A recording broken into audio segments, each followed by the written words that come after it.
সূরা মুলক কোরআনুল কারীমের অত্যন্ত ফজিলত মর্যাদাপূর্ণ একটা সূরা। নবী করিম সাল্লাল্লাহু আলাইহি ওয়াসাল্লামের মক্কি জীবনে এই সূরা অবতীর্ণ 30টা আয়াত।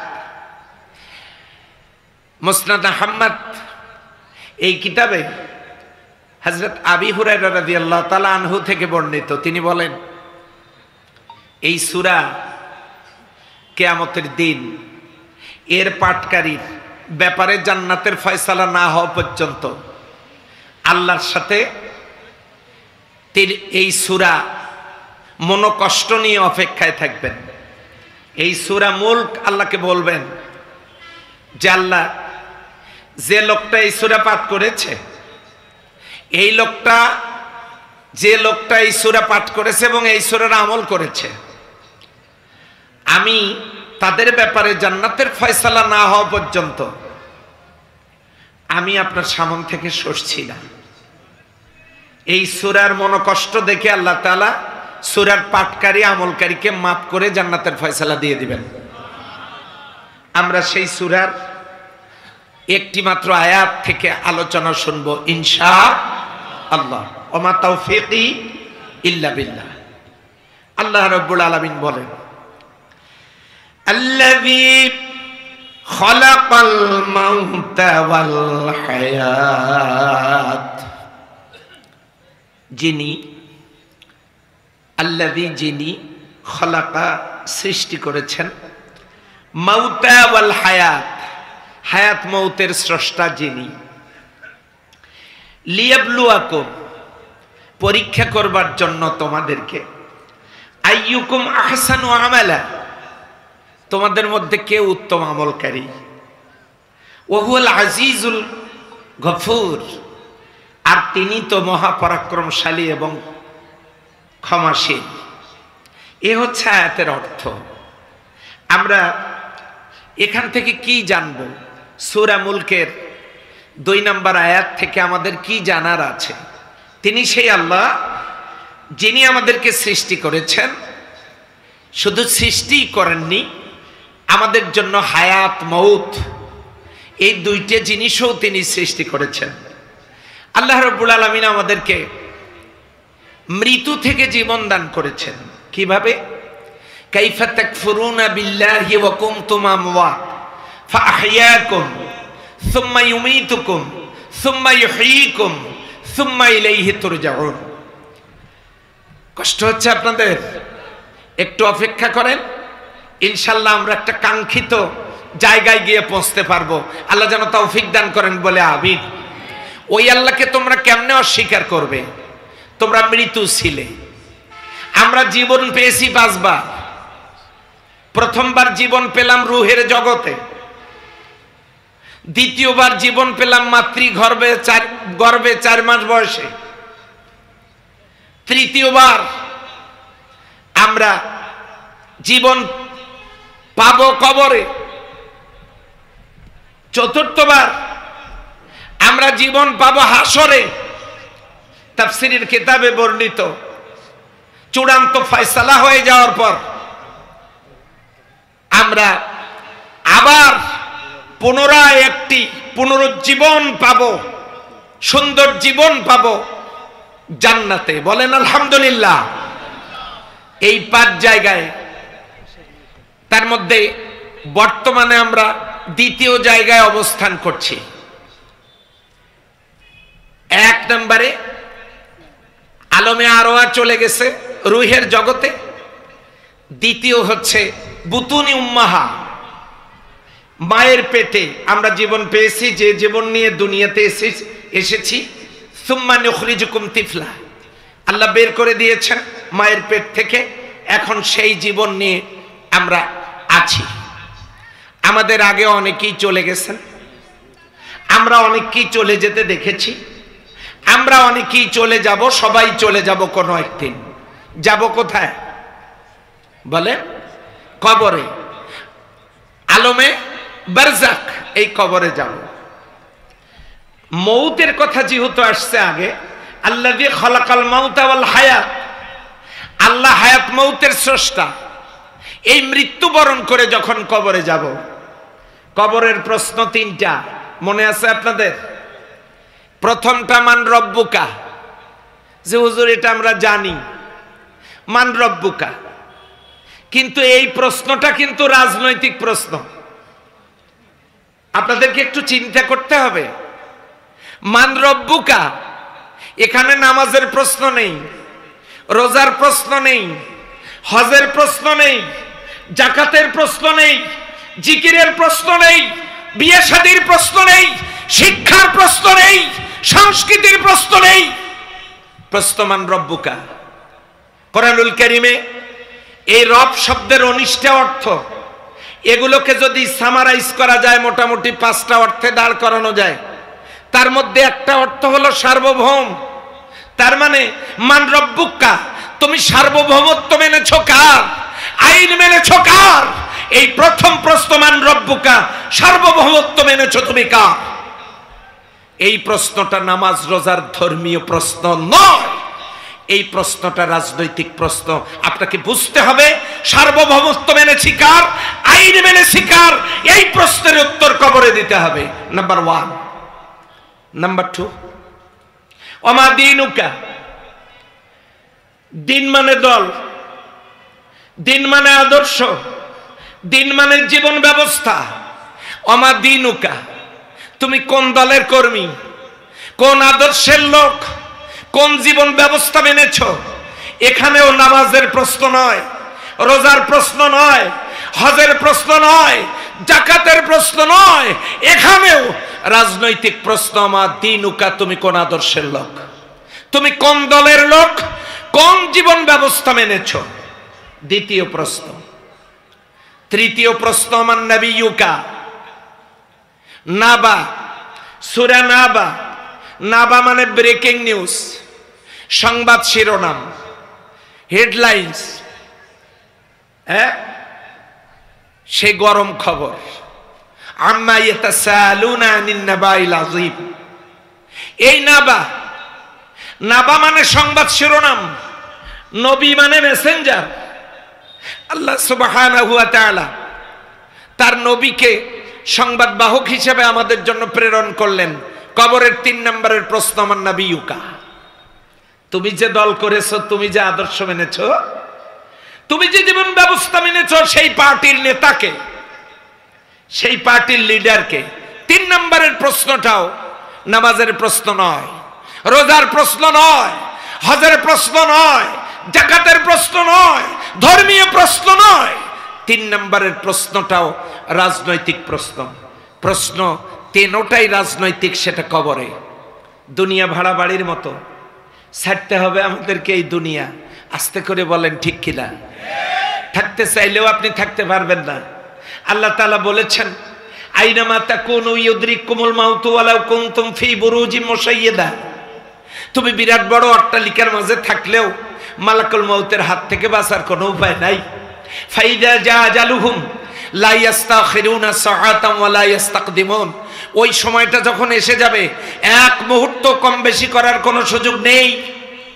আইনামা তাকুনু ইউদরিকুমুল মাউতু ওয়ালাউ কুনতুম ফি বুরুজিম মুশাইয়্যাদা। এরপরে বলা হচ্ছে কুল্লু নাফসিন যায়কাতুল মাউত, সকল প্রাণী মৃত্যুর স্বাদ গ্রহণ করবে। বিশ্বাস যদি না হয় আপনি গিয়ে দেখে আসুন বগুড়ায় মহাস্থানে বেহুলা লক্ষিন্দরের বাসর ঘর, এইরকম মোটা প্রাচীর, এই প্রাচীর দিয়ে বাউন্ডারি, তার ভিতরে ঘর, এই ঘরের দেয়ালগুলো এরকম মোটা, এত মোটা মোটা দেয়ালের ঘর, অনেকগুলো ঘর, তার মধ্যে একটা ঘর, মাঝখানে একটা ঘর, সেইখানে বেহুলার বাসর ঘর হচ্ছে। আর এই প্রাচীরের পাশে, প্রাচীরের বাইরে প্রতি 5 হাত পর পর একজন করে সিকিউরিটি গার্ড, 5 হাত পর পর। দিনের বেলা গার্ড, রাত্রিবেলা এই সিকিউরিটি গার্ড আর একটা টিম পাহারা দিত। ওখানে গেলে আপনি বই পাবেন, ওখানকার ইতিহাস পড়ে দেখবেন।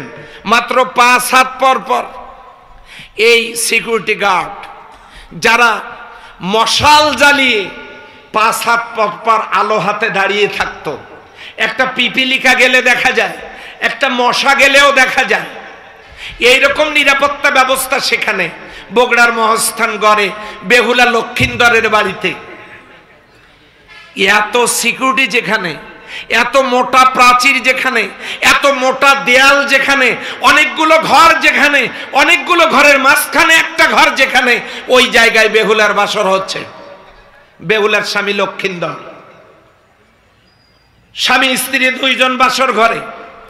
কিন্তু কেমনে, কখন, কিভাবে, কি করে, কার চোখকে ফাঁকি দিয়া, কখন, কোন সময়, কোন টাইমে একটা বিষাক্ত সাপ এতগুলো লোকের চোখকে ফাঁকি দিয়া, এত মোটা প্রাচীর, এত দেয়াল, এত রুম, এগুলোকে ফাঁকি করে ওভারটেক করে ওই বাসর ঘরের মধ্যে ঢুকলো। বেহুলার স্বামী লক্ষিন্দরকে দংশন করলো, সে বাসর ঘরেই মারা গেল। সম্মানিত ভাইয়েরা, আজও পর্যন্ত স্মৃতি চিহ্নটুকু সেখানে রয়ে গেছে। এত নিরাপত্তা থাকার পরেও বাঁচতে পারেনি। আপনি এখন কোরআনের ওই আয়াত দেখেন, আইনামা তাকুনু ইউদরিকুমুল মাউতু ওয়ালাউ কুনতুম ফি বুরুজিম মুশাইয়্যাদা। বড় বিরাট বড় অট্টালিকার মাঝে থেকে আমরা মালাকুল মউতের হাত থেকে বাঁচতে পারবো না। আমরা মরি নাই, আমরা বেঁচে আছি এখনো পর্যন্ত।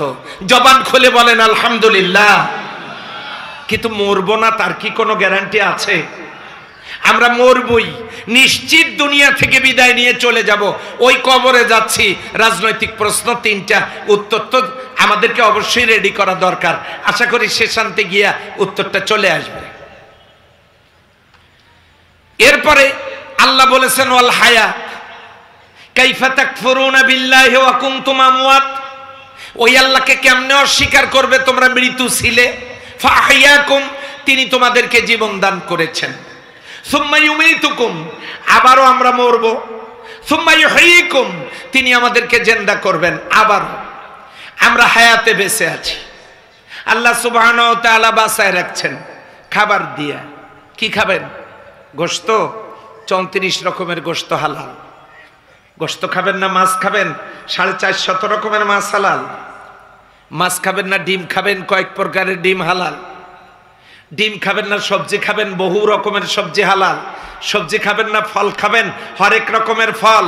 ওয়াইন তাউদ্দু নি'মাতাল্লাহি লা তুহসুহা, গুনেও শেষ করতে পারবেন না এত ফল আল্লাহ দিয়েছেন। ফল খাবেন না ডিম খান। এরপরে আপনি ডিম খাবেন না, পানি খান। পানি যদি বলেন আমি বিশুদ্ধ পানি খেতে চাই, তাহলে মিনারেল ওয়াটার খান। যদি বলেন না মিনারেল ওয়াটারেও ভেজাল আছে, খাবো না, আল্লাহ বলেন তাহলে থাক। নারিকেল গাছের ডাবের ভিতরে আমি আমার কুদরতি হাতে বিশুদ্ধ পানির মিনারেল ওয়াটার ডাবের ভিতরে বানায় রাখছি। বলেন সুবহানাল্লাহ। আল্লাহ কত চমৎকার করে বাঁচায় রাখছেন আমাদেরকে খাবার দিয়া। শুধু কি তাই, বেঁচে থাকার জন্য প্রতিদিন 16 কেজি অক্সিজেন দরকার। 1 কেজি অক্সিজেনের দাম 250 টাকা। 16 কেজি অক্সিজেনের দাম 4000 টাকা।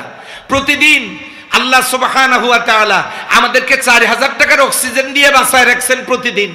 বছরের পর বছর আমরা বেঁচে আছি এই অক্সিজেন নিয়ে। শুধু কি তাই, মাথার উপরে সূর্য, এই সূর্যটা প্রতিদিন আলো এবং তাপ দিচ্ছে পিঠ দিয়া, দৈনিক 173 টন। গোটা পৃথিবীবাসী এইটা পাচ্ছে।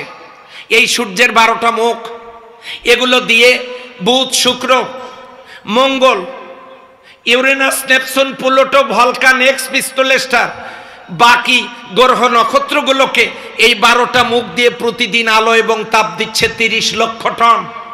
আমরা পাচ্ছি মাত্র 173 টন। এই সূর্যটা একটা সেকেন্ড জ্বালায় রাখতে আমার আল্লাহ সুবহানাহু ওয়া তাআলার বিদ্যুৎ খরচ হচ্ছে 30,000 কোটি ফারেনহাইট। এই বিদ্যুতের, এই সূর্যের আলো এবং তাপ নিয়ে আমরা বেঁচে আছি। কোনোদিন বিলের কাগজ কোন ফেরেশতা বাড়ি পর্যন্ত পৌঁছাননি। একটা সূর্যের আলো এবং তাপ, অক্সিজেন, অসংখ্য নাজ নিয়ামত। আল্লাহ বলছেন ওয়াইন তাউদ্দু নি'মাতাল্লাহি লা তুহসুহা, গুনেও শেষ করতে পারবা না কত নিয়ামত আমরা ভোগ করছি। আল্লাহ বলেন আল্লাযী খালাকাল মাউতা ওয়াল হায়াত, তিনি হায়াত মউত দুইটা জিনিসেরই স্রষ্টা। ইচ্ছা করেছেন, আমাদের বাসায় রেখেছেন।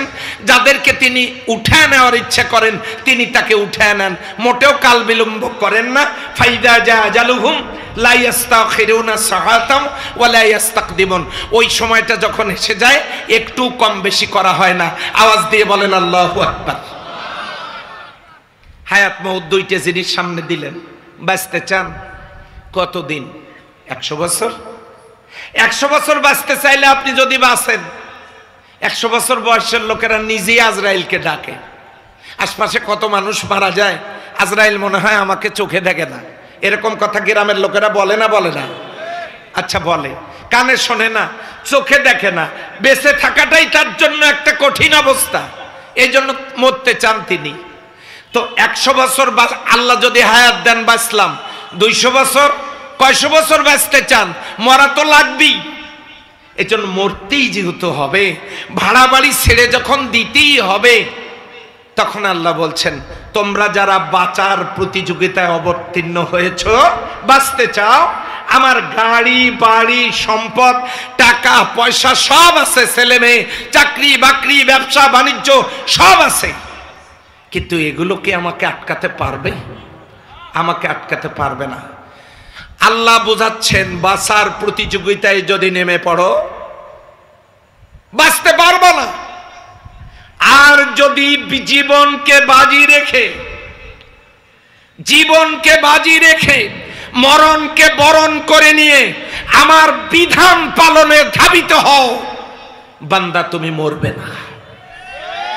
ওয়ালা তাকুলু লিমান ইয়াকতালু ফি সাবিলিল্লাহি আমওয়াত।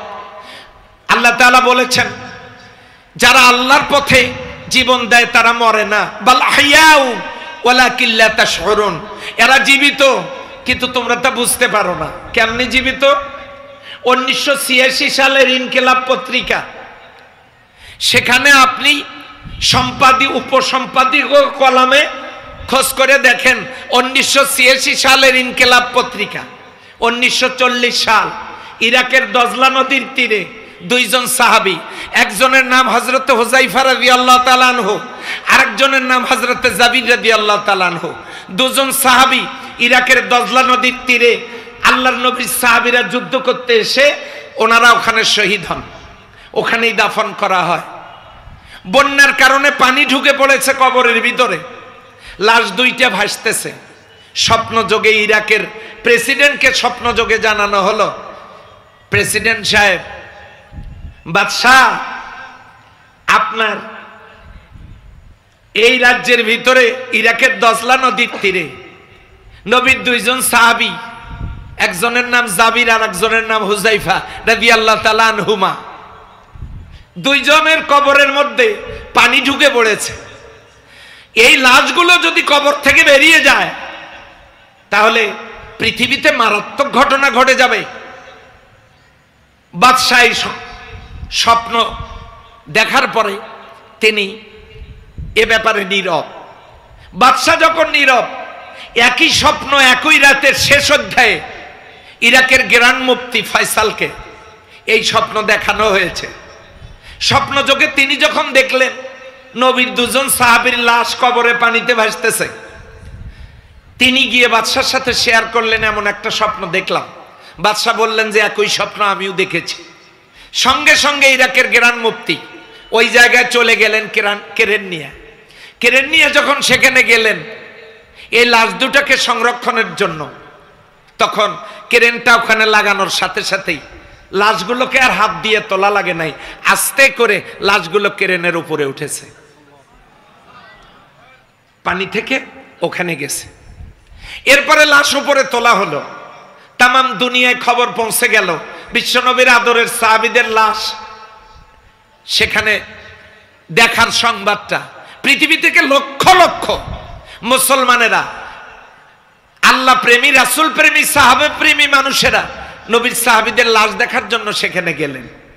সঙ্গে গেলেন আমেরিকার চক্ষু বিশেষজ্ঞ একজন বিজ্ঞানী ডাক্তার, তিনি সেখানে তার যন্ত্রপাতি নিয়ে গিয়ে মুসলমানদের কাছে আবদার জানাইলেন, মুসলমানেরা আপনাদের কাছে একটা আবদার, আপনাদের কোরআনের মধ্যে আল্লাহ তাআলা দিয়েছেন ওয়ালা তাকুলু লিমান ইউকতালু ফি সাবিলিল্লাহি আমওয়াত বাল আহইয়াউ ওয়ালাকিন লা তাশউরুন।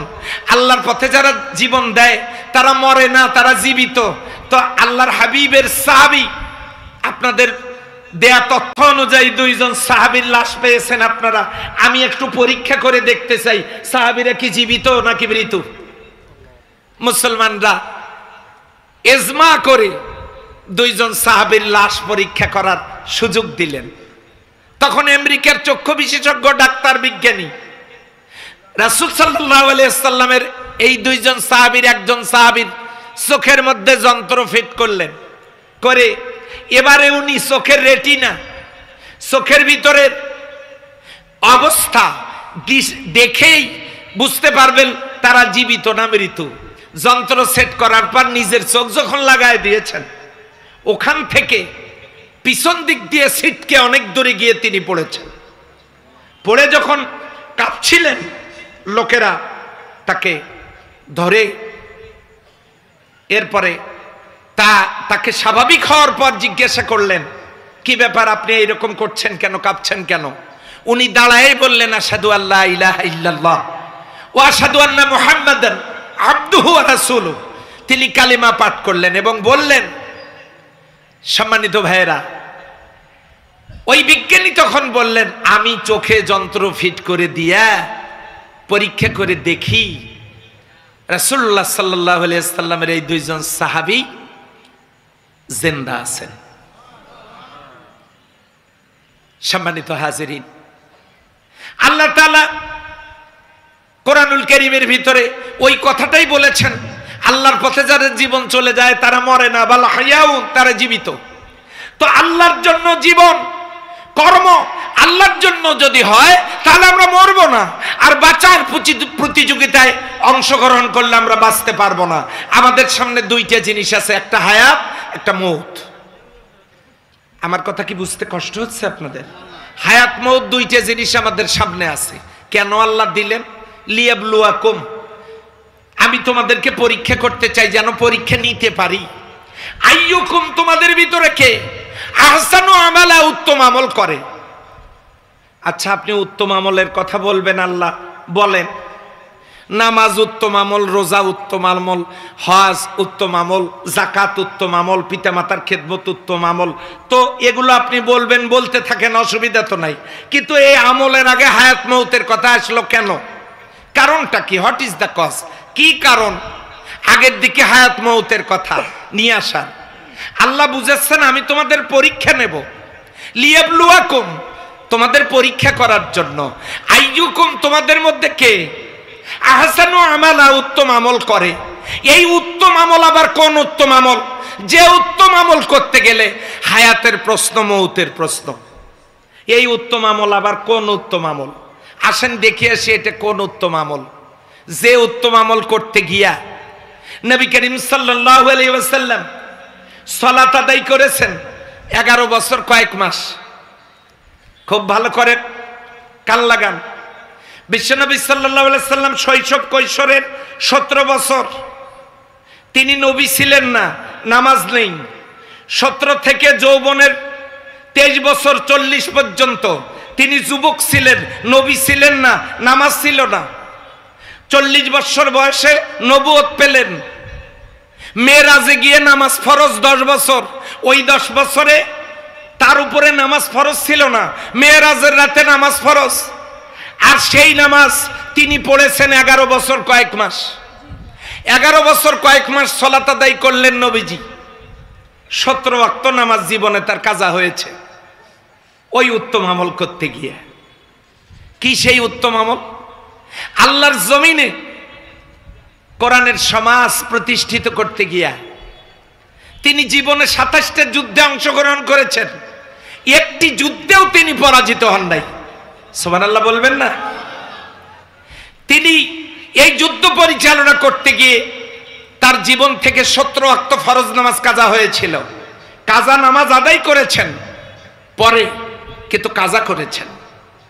উম্মতকে দেখায় দিলেন, ও উম্মতেরা, আল্লাহর জমিনে কোরআনের সমাজ কায়েম করা এতই জরুরি যে সমাজ কায়েম না হলে বৈষম্য হীন একটি সমাজ কখনো প্রতিষ্ঠিত হবে না। কেন? আপনারা বিগত 53 বছরের দিকে খেয়াল করুন।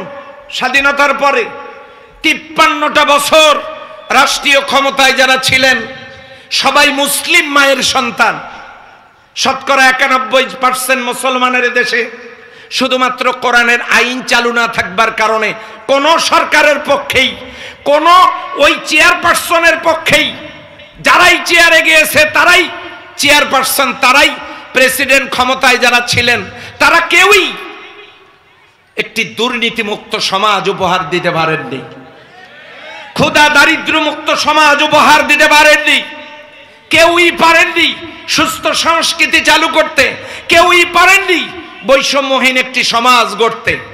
কিন্তু নবী করিম সাল্লাল্লাহু আলাইহি ওয়াসাল্লাম 27টি যুদ্ধের মাধ্যমে মাত্র 23 বছরে এই কোরআন দিয়ে যে সমাজ তিনি গড়লেন, এই সমাজ গড়বার জন্য 27টা যুদ্ধের নেতৃত্ব দিতে গিয়ে তাকে 17 ওয়াক্ত ফরজ সালাত ছেড়ে দিতে হয়েছে প্রয়োজনে।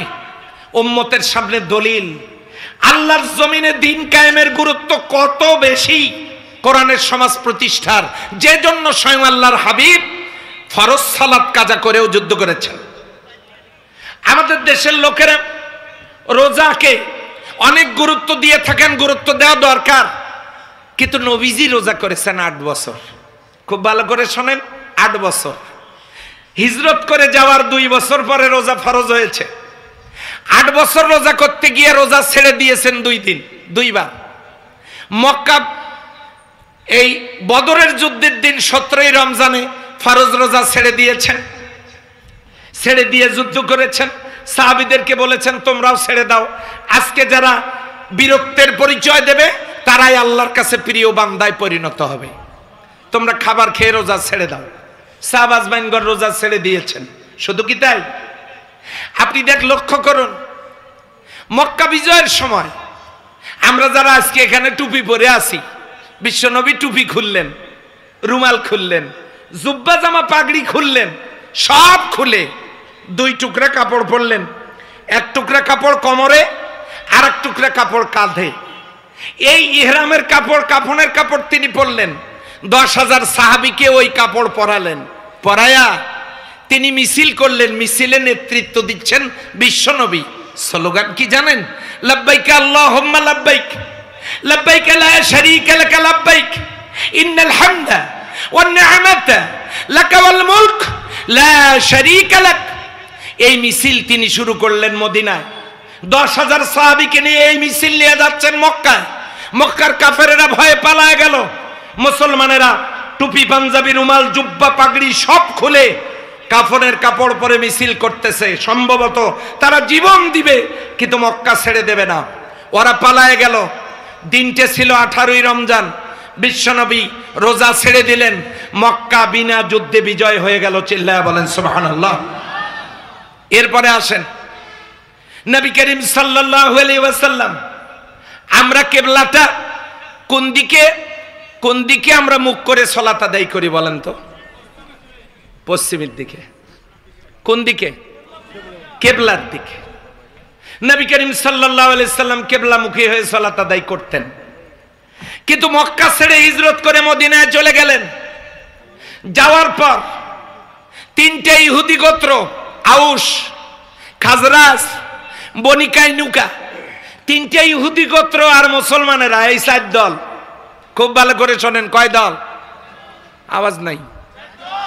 এই যে এখানে কয়েকজন, কয় দল? ওটা আবার বাংলাদেশে আনেন না। 4 দল, বনি কাইনুকা, আউস, খাজরাজ আর মুসলমানেরা 4 দল। ইহুদিদের 3 দল, মুসলমানদের 1 দল বিশ্বনবীর নেতৃত্বে। দল ঐক্যজোট গঠন হইল। হওয়ার পর মদিনার সনদ তৈরি হলো। সম্মানিত ভাইরা, একটা কমিটি গঠন হইল মদিনা সংরক্ষণের জন্য। সেখানে গিয়ে বিশ্বনবী দেখেন ইহুদিরা উত্তরের দিকে মুখ করে তারা তাদের উপাসনা করে, তারা তাদের বন্দিগি করে। আল্লাহর হাবিব জিজ্ঞাসা করলেন খাজরাজ গোত্রের লোকজনকে যে আপনারা কি কিবলা মানেন? কয় হ্যাঁ মানি তো। কোনটা? কয় বাইতুল মুকাদ্দাস, ওটা মদিনা থেকে উত্তরে। বাইতুল মুকাদ্দাস। আল্লাহর হাবিব বললেন, আল্লাহর পক্ষ থেকে আদিষ্ট হয়ে তিনি বললেন, ওটা আমারও কেবলা, আপনারা যেদিকে মুখ করে সালাত আদায় করেন আমি ওই দিকে মুখ করে সালাত আদায় করি। জোরে বলেন সুবহানাল্লাহ। বাইতুল্লাহ কেবলার দিকে মুখ করে আমরা সবাই সালাত আদায় করি। বিশ্বনবী কেবলার দিকে মুখ করে সালাত আদায় করতেন। মদিনা থেকে কেবলা দক্ষিণে, উনি দক্ষিণের দিকে মুখ করে সালাত আদায় করতেন। কিন্তু ইহুদিদের সাথে জোট গঠন করে উনি উত্তরের দিকে মুখ করে বাইতুল মাকদাসের দিকে মুখ করে সালাত আদায় করছেন। কোন এক সাহাবীর বাড়িতে দাওয়াত খেয়ে জোহরের নামাজের সময় তিনি বারবার আকাশের দিকে তাকাচ্ছেন। আল্লাহ বলেন, কাদনারা তাকাল্লুবা ফি ওয়াজহিকাস সামা, আপনি আকাশের দিকে বারবার তাকাচ্ছেন, আল্লাহ এটা লক্ষ্য করেছেন। সুবহানাল্লাহ। কাল বাড়িতে গিয়ে বলেন, কালকে বাড়িতে গিয়ে বলবেন, অসুবিধা। আল্লাহ এটা লক্ষ্য করেছেন। আপনি কেন বারবার আকাশের দিকে তাকাচ্ছেন আল্লাহ এটা জানেন। আপনার মনের মধ্যে তামান্না, এতদিন পর্যন্ত বাইতুল মুকাদ্দাস বাইতুল্লাহর দিকে মুখ করে আপনি নামাজ পড়েছেন, আর আপনি ইহুদিদের সাথে জোট করিয়া বাইতুল মুকাদ্দাসের দিকে মুখ করে সালাত আদায় করতেছেন। প্রায় 17 মাস পর্যন্ত আপনি আকাশের দিকে তাকাচ্ছেন। আল্লাহ তাআলা ওহী নাজিল করে জানায় দিলেন, জিবরিল আমিন যাও আমার নবীজিকে বলো বাইতুল্লাহর দিকে মুখ করে শুরু করুক। সালাতুল জোহরের 2 রাকাত নামাজ তিনি বাইতুল মুকাদ্দাস উত্তরের দিকে মুখ করে আদায় করেছেন, বাকি 2 রাকাত নামাজ তিনি বাইতুল্লাহর দিকে মুখ করে আদায় করেছেন। এই সংবাদ মুহূর্তের মাঝে ইহুদিদের কানে পৌঁছে গেল। 3 দলীয় ইহুদি জোট এক হলো। তারা বলল, আমরা মনে করেছিলাম মুহাম্মদ আমিন, যিনি মিথ্যা কথা বলেন না, যিনি সত্যের ধারক বাহক, যিনি হলেন একজন মডেল, অথচ সেই মানুষটা এতদিন আমাদের সাথে আমাদের কেবলাকে কেবলা মেনে উত্তরের দিকে মুখ করে আমাদের কেবলাকে কেবলা মানল, আর হঠাৎ করে সে বাইতুল্লাহর দিকে মুখ করলো। এই কথা যখন বলা বলি শুরু করছে, আল্লাহ সঙ্গে সঙ্গে ওহী নাজিল করলেন, সায়াকুলু সুফাহা মিনান নাস মা ওয়াল্লাহুম আন কিবলাতিহিম আল্লাতী কানু আলাইহা কুল লিল্লাহিল মাশরিকু ওয়াল মাগরিবু ইয়াহদি মান ইয়াশাউ ইলা সিরাতিল মুস্তাকিম। আল্লাহ ওহী নাজিল করে জানায় দিলেন, নির্বোধ লোকেরা বলবে, সায়াকুলু সুফাহা মিনান নাস, মানুষের মধ্যে নির্বোধ লোকেরা বলবে, মা ওয়াল্লাহুম কিবলাতিহিম আল্লাতী কানু আলাইহা, এতদিন পর্যন্ত যারা যে কেবলার দিকে তারা ছিল, কিসে তাদের কেবলা ঘুরিয়ে দিল? ইহুদিরা বলল, ওই লোকের সাথে আর জোট থাকবে না। কারা বলল? কার সাথে জোট থাকবে না? রাসূলুল্লাহর সাথে সাল্লাল্লাহু আলাইহি সাল্লামের সাথে জোট থাকবে না। ওরা বলল যে আর জোট থাকবে না, আমাদেরকে ফাঁকি দিয়েছে, আমাদের কেবলার দিকে মুখ করে 17 মাস নামাজ পড়ার পর আজকে কেবলা পরিবর্তন করছে, তার সাথে জোট থাকতে পারে না। জিবরিল আমিন এসে বলেন, খবর খারাপ। কি খারাপ? মদিনার সব ইহুদিরা একজোট হইছে, আপনার সাথে আর জোট রাখবে না। আল্লাহর হাবিব খানিকটা তটস্থ হলেন। তিনি বললেন, ওরা যে আমাদের সাথে আর জোট রাখবে না, তাহলে এখন উপায়? জিবরিল আমিন বলেন, টেনশনের কোনো কারণ নাই। এই যে 17 মাস কেবলা পরিবর্তন করে হিকমত কৌশল অবলম্বন করে আল্লাহর দ্বীনকে, কোরআনের সমাজ কায়েম করার জন্য আপনার সাহাবীরা এবং আপনি মানুষের ঘরের দরজায় কড়া নেড়ে নেড়ে যে কালিমা, যে তাওহীদের দাওয়াত আপনি পৌঁছাইছেন, প্রতিটা ঘরে ঘরে ইসলাম কবুলকারী লোকের সংখ্যা বৃদ্ধি পেয়েছে। সুবহানাল্লাহর আওয়াজ শুনে মনে হইল, হ্যাঁ, লোক বৃদ্ধি পেয়েছে, প্রত্যেকটা ঘরে ঈমানওয়ালা মানুষ জন্ম নিয়েছে। কাজেই ওরা শুধু 3 দল না, মদিনার 14 গোষ্ঠী ইহুদিও যদি ঐক্যবদ্ধ হয়, আপনার কাফেলার ক্ষতি আর তারা করতে পারবে না। সম্মানিত ভাইদের কাছে আমি বলতে চাই, এটাই ঘটনা এই আয়াতের সাথে সংশ্লিষ্ট নয়। আমি বললাম, কেন বললাম? এই জন্য যে আমলটা করতে গিয়ে বিশ্বনবী কেবলাটা পর্যন্ত পরিবর্তন করেছেন, যে আমলটা করতে গিয়ে টুপি, পাঞ্জাবি, রুমাল, জুব্বা, পাগড়ি খুলে কাফনের কাপড়টা পর্যন্ত নিয়ে নবীজি মিছিল করেছেন সাহাবীদেরকে নিয়ে, যে আমলটা করতে গিয়ে সাহাবাজগণ জীবন দিয়েছেন, যে আমলটা করতে গিয়ে রাসূলুল্লাহ সাল্লাল্লাহু আলাইহি সাল্লামের দান মোবারক শহীদ হয়েছে, কপালে বর্ম ঢুকেছে, যে আমলটা করতে গিয়ে বিশ্বনবীকে রাতের আধারে হিজরত করে মদিনায় চলে যেতে হয়েছে, যে আমলটা করতে গিয়ে নবীজিকে 27টা যুদ্ধের নেতৃত্ব দিতে হয়েছে, সেই উত্তম আমলটা কি? আল্লাহ রাব্বুল আলামিন বলেন, কত সুন্দর করে কোরআনুল কারীমের ভিতরে জানায় দিলেন, তো উমিনুনা বিল্লাহি ওয়া রাসূলিহি ওয়া তুজাহিদুনা ফি সাবিলিল্লাহ যালিকুম খায়রুল লাকুম ইন কুনতুম তা'লামুন। যালিকুম খায়রুল লাকুম, এটা তোমাদের জন্য কল্যাণকর। কল্যাণ মানে কি?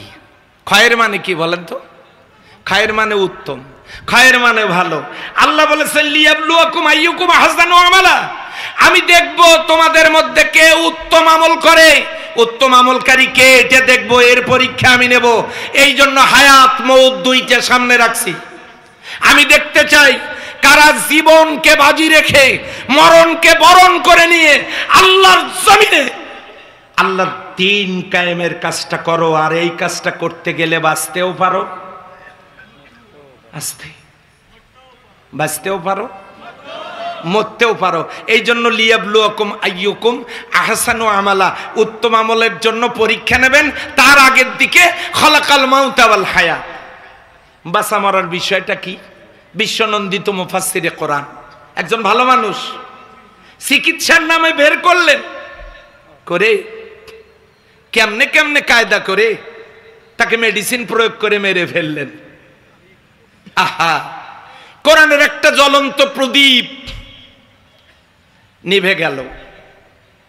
আলেম ওলামাদেরকে কারাগারে রাখলেন, আমাকেও তো ছাড়ে নাই, কয়েকবার ভিতরে নিয়েছে, আমি সেই বিচার দিতে আসি নাই। সর্বশেষ যখন গ্রেফতার করলো, হাতে তো হাত করা লাগালোই, আবার দড়ি লাগাইছে, টেনে হেসড়ে তুললো গাড়িতে।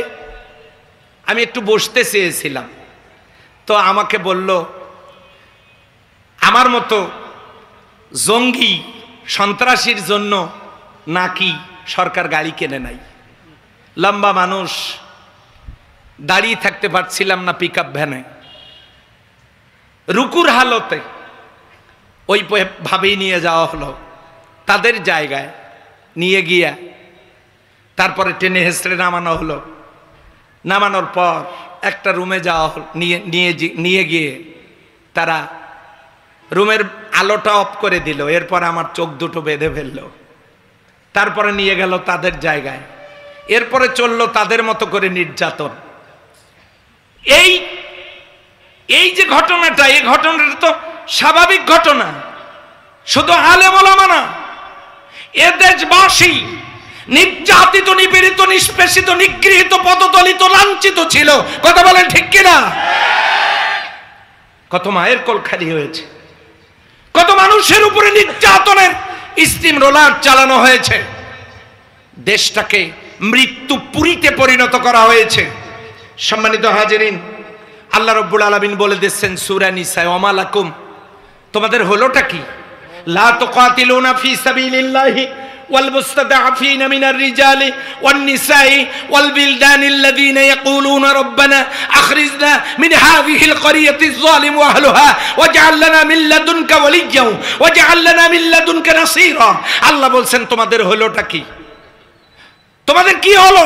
লা তুকাতিলুনা, তোমরা লড়াই করছো না, সংগ্রাম করছো না, ফি সাবিলিল্লাহি, আল্লাহর পথে, অথচ ওয়াল মুস্তাদআফিনা মিনার রিজালি ওয়ান নিসাই ওয়াল বিলদান, দুর্বল নারী, শিশু, আবাল, বৃদ্ধ, বনিতা, তারা, এই দুর্বল নারী শিশুরা ফরিয়াদ করছে, রব্বানা, হে আমাদের রব, আখরিজনা, আমাদেরকে বের করে নাও, মিন হাযিহিল ক্বরিয়াতিজ যালিম আহলুহা, এই জালেম স্বৈরাচার জনপদ থেকে আমাদেরকে বের করে নাও।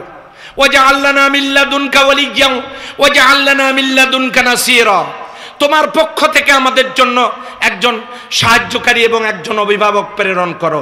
আল্লাহ নিজেই প্রশ্নবোধক চিহ্ন রেখেছেন, ওমা লাকুম, তোমাদের হলোটা কি? আল্লাহ নিজেই সেই কাজটা করতে বলতেছেন। আল্লাযী খলাকাল মাউতা ওয়াল হায়াত, হায়াত মউত দুইটা জিনিস সামনে আছে। লিয়াবলুয়াকুম, তিনি তোমাদেরকে পরীক্ষা করবেন। আইয়ুকুম আহসানু আমালা, তোমাদের মধ্যে ওই উত্তম আমলটা কে করে? একটু আল্লাহু আকবার বলেন তো। সেই উত্তম আমলটাই হলো আল্লাহর জমিনে কোরআনের সমাজ চালু করার কাজ। এ আল্লাহর জমিনে কোরআনের সমাজ চালু হোক, এটা কি আমরা চাই? কারা কারা চাই?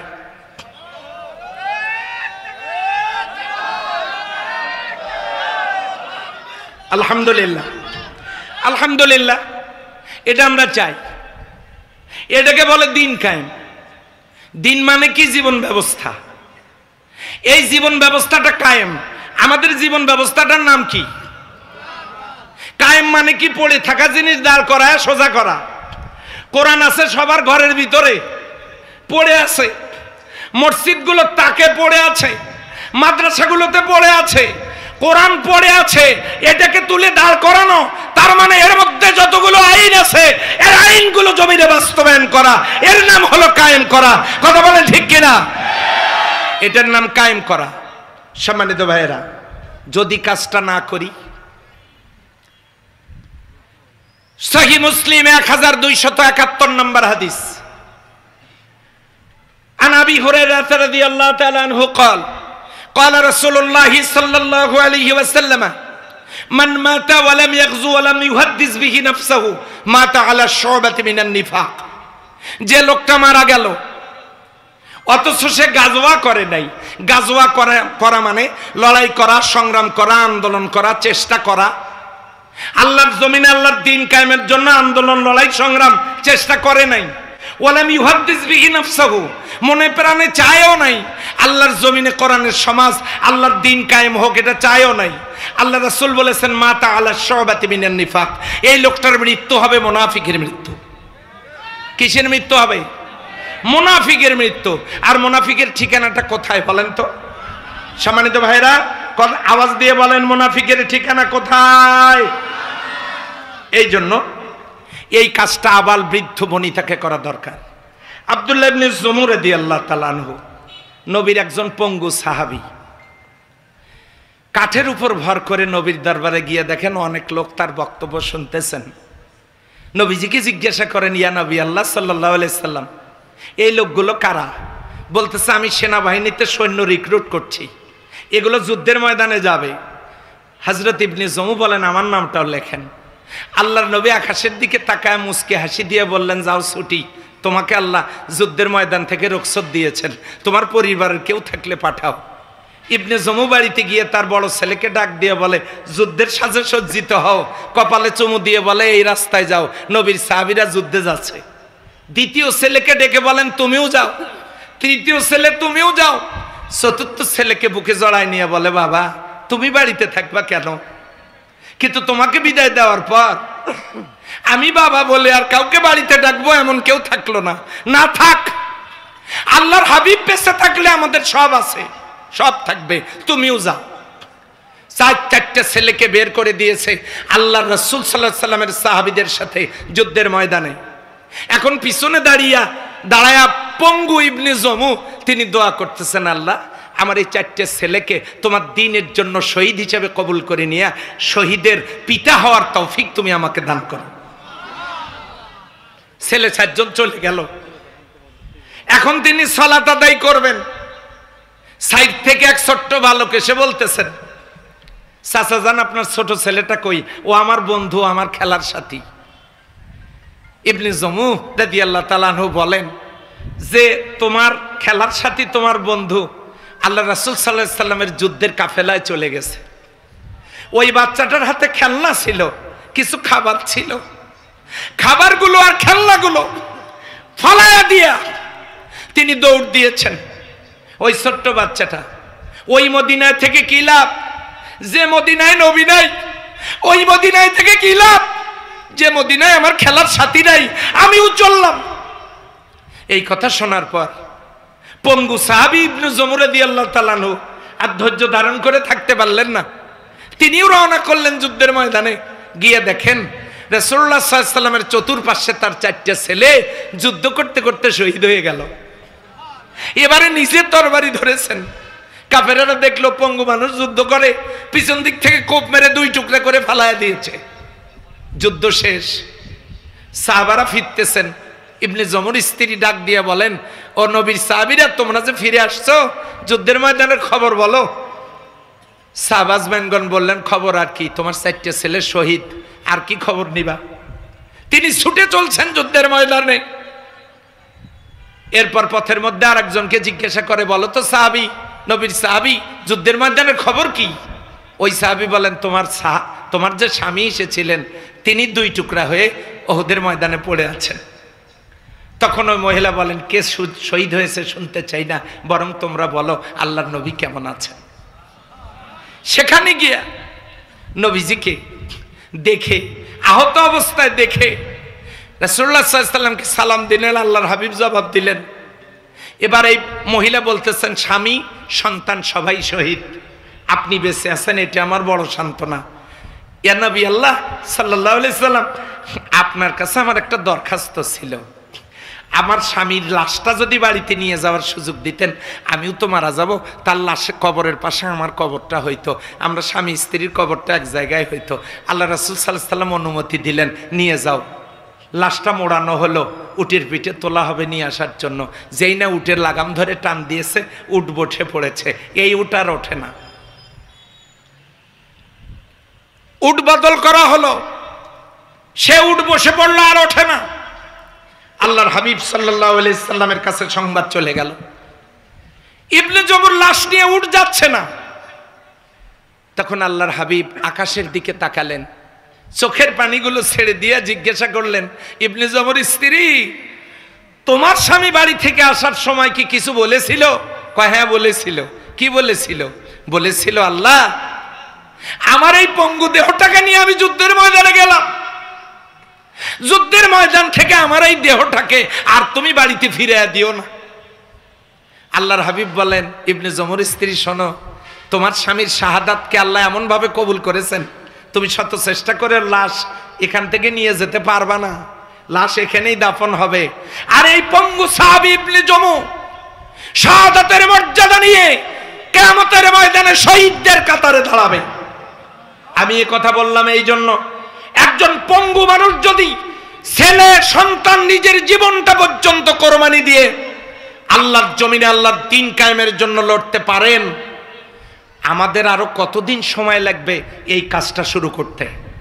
এখানে যারা আছেন, আমি সবাইকে বিনয়ের সাথে অনুরোধ করব, আল্লাহর হাবিব এবং তার সাহাবা আজমাইনগণ সকলেই ওই উত্তম আমলের যে কাজটা, দ্বীন কায়েমের যে কাজটা, ওই কাজটা তেনারা করেই দুনিয়া থেকে বিদায় নিয়েছেন। এখন এই কাজটার ব্যাপারে পরের কথা দেখেন কি সুন্দর কথা, সেটা হলো ওহুল আজিজ, তিনি মহাপরাক্রমশালী।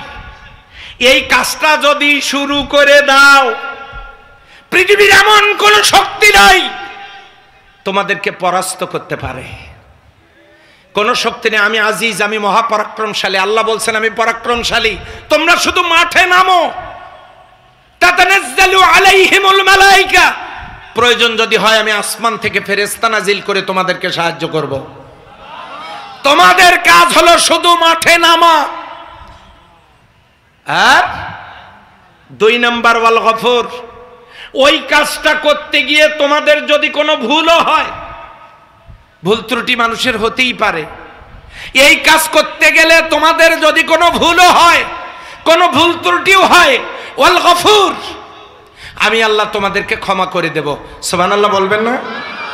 তাহলে যে আল্লাহ বলছেন মাঠে নামলে বিজয় দেব, প্রয়োজনে ফেরেশতা নাজিল করে সাহায্য করব, কেউ কি কখনো কল্পনা করতে পেরেছিলেন এই ঘটনা ঘটবে? হ্যাঁ, ঘটনা এইভাবেই ঘটে, এটা আমরা বুঝতে পারতাম অনেক আগ থেকে। কেমনে? বাইতুল্লাহ ভাঙতে এসেছিল বাদশাহ আবরাহা, আব্দুল মুত্তালিবকে গিয়ে বলা হলো কাবার সভাপতি মোতাওয়াল্লি, বাদশাহ আবরাহা কাবা ভাঙতে আসছে, আপনি উট দুম্বাকে পানি পান করাচ্ছেন, কাবা রক্ষা করবে কে? উনি মুস্কি হাসি দিয়ে বললেন, ঘর যার রক্ষার দায়িত্ব তার। পৃথিবীর কোন মানুষ কাবা রক্ষার জন্য আগায় আসে নাই।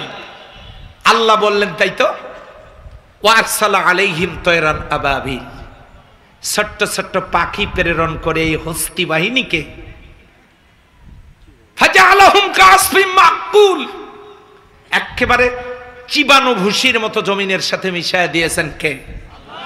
বাদশাহ আব্রাহার সমস্ত ষড়যন্ত্র জমিনের সাথে মিশায় দিয়েছে ছোট্ট পাখি দিয়া। আন্তর্জাতিক সন্ত্রাসী নমরুদ, তাকে মারছে মশা দিয়া। যে যত বড় বদমাইশ তাকে মারে তত ছোট জিনিস দিয়া।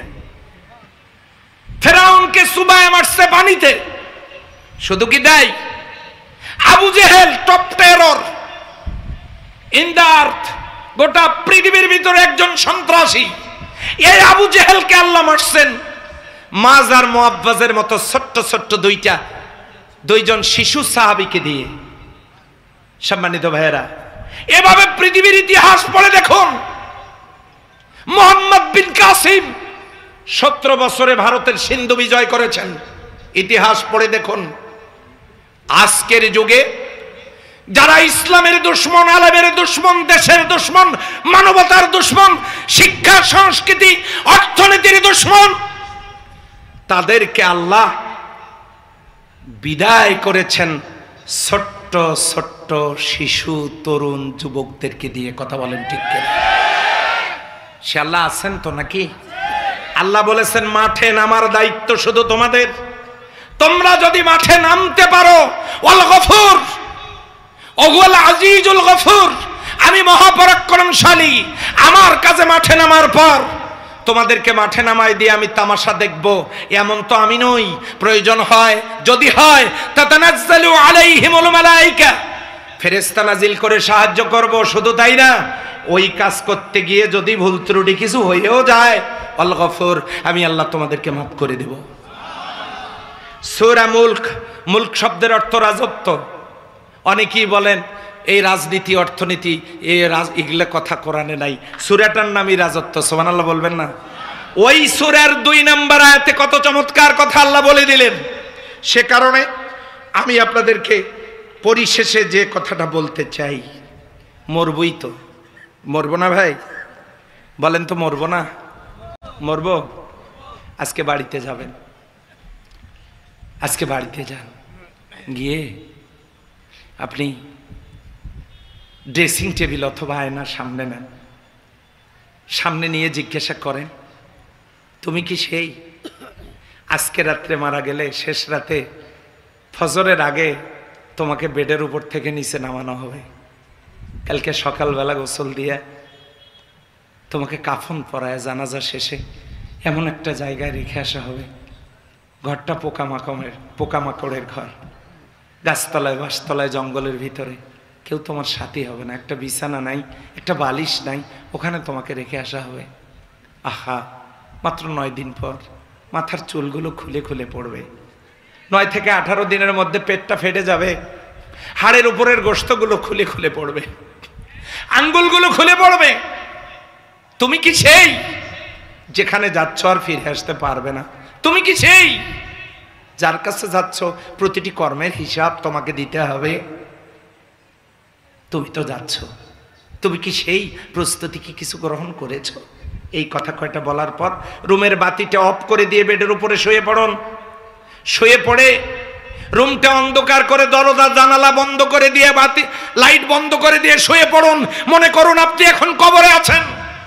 পৃথিবী চলছে, ব্যবসা বাণিজ্য চলছে, গাড়ি ঘোড়া চলছে, আপনার ছেলেমেয়ের কাজ ছেলেমেয়েরা করছে, স্ত্রী রান্না করছে, খাচ্ছে, বন্ধু বান্ধবেরা খেলছে, অফিসের কর্মচারীরা বা অফিসের কলিকেরা আছে, চাকরি করছে। আপনার নিজের টাকায় কেনা ঘড়ি আপনার ইন্তেকালের পরে একটা সেকেন্ডের জন্য শোক পালন করেনি, 1 মিনিটের জন্য বন্ধ থাকেনি। তাহলে আপনার নিজের টাকার কেনা ঘড়িটা আপনার জন্য 1টা মিনিট থেমে থাকেনি। গোটা পৃথিবী চলছে, অথচ আপনি নেই, কবরে পড়ে আছেন। এই যদি হয় দুনিয়া, কিসের মায়ায়, কার মায়া, কার প্রেমে আপনি সালাত আদায় করতে পারছেন না? কার প্রেমে মা বোনেরা পর্দা করতে পারছেন না? কার প্রেমে আমরা আল্লাহর দ্বীন মানতে পারছি না? কার প্রেমে মানুষের তৈরি করা মতাদর্শের পিছনে ছুটছি, কোরআনের সমাজ কায়েম করতে পারছি না?